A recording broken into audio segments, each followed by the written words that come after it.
तर या ठिकाणी बघा 400/9 हा भागाकार करायचा आहे। आता इथे 0 0 आहेत म्हणून इथे मुलांचा गोंधळ होतो, म्हणून हा व्हिडिओ बनवतो आहे। पहा, तर या ठिकाणी आता 9चा पाडा म्हणावा लागतो। अगोदर आपण 4ला भाग देतो। आता 4 हा अंक लहान आहे 9पेक्षा, म्हणून 0चा भाग द्यायचा। ही गोष्ट लक्षात असू द्या।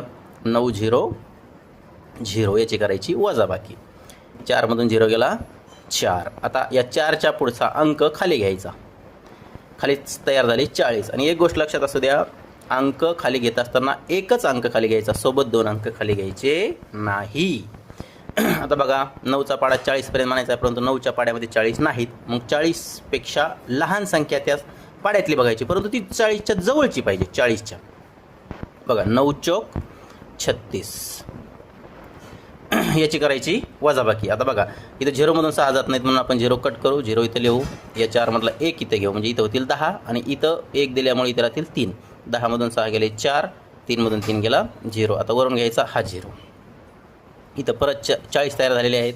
परत 9 चौक 36 सेम वजाबाकी होईल इथं। तर बघा 10 मधून 6 गेले 4, 3 मधून 3 गेले 0।